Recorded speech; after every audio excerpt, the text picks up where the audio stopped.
Yan mga idol, meron tayong ipapakilala sa inyo. Hindi na ito bago sa inyong paningin, hindi na ito bago sa inyong pananaw at pagkilala. So ito, nailabas na natin to nung nakaraan pa.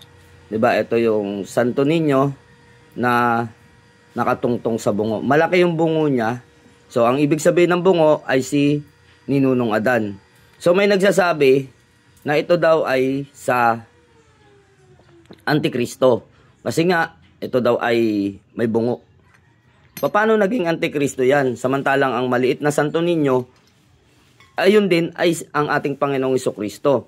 So, kayo na hindi naniniwala sa amin sa spiritual, ang tanging masasabi ko lang, alamin nyo muna, mag-research muna kayo. No? At pag napatunayan ninyo na kami ay Antikristo, mas mainam na wag nyo na lang tangkilikin o i-block nyo na lang kami. Hindi yung kung ano-anong mga pinagsasabi pa at hindi naman nakakaunawa. No? So, hindi kami maglalakas loob na ito ay i-post sa public kung ito ay may kinalaman sa gawain ng mga Antikristo o Diablo.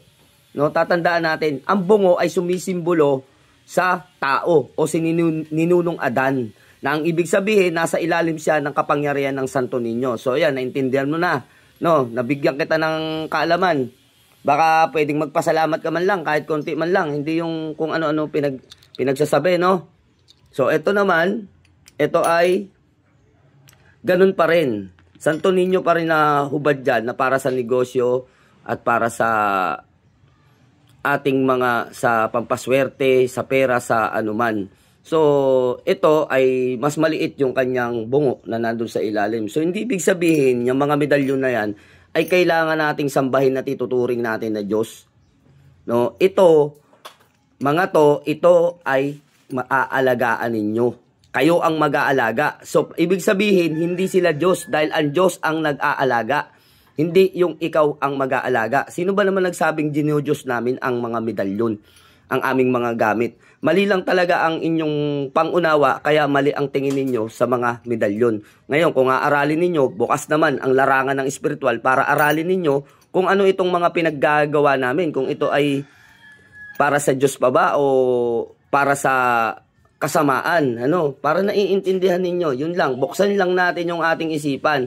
Kasi ang karaniwan sa mga tao, ang bukas lang sa kanila ay ang kanilang mga bibig. Hindi po ang kanilang pangunawa. So, yung mga ganyang klaseng tao ay hindi po talaga yan nababagay sa larangan ng espiritual dahil ang espiritual ay may malalim na kahulugan.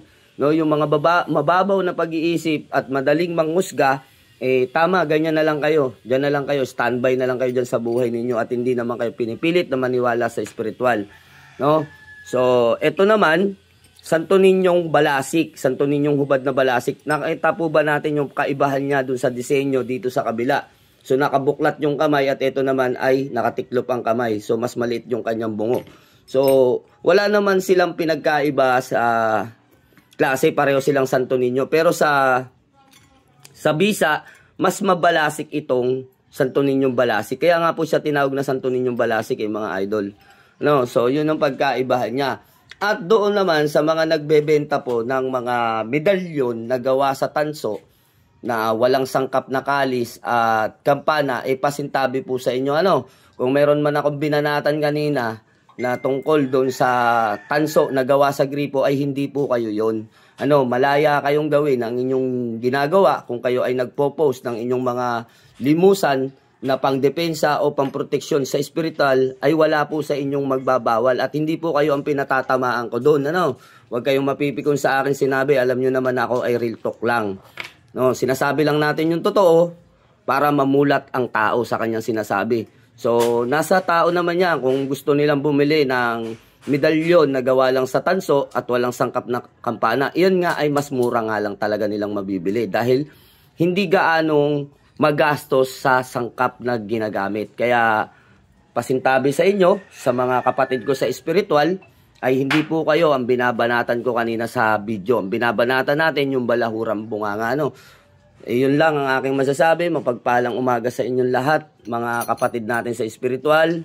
At nawa ay maghari ang kapayapaan sa atin, puso at isipan, at magkaroon ng pagkakasundo-sundo at pagkaunawa ang bawat isa para mas lalo pang mapagbigkis-bigkis ang ating pag-i-spiritual. So yun, God bless you more mga idol.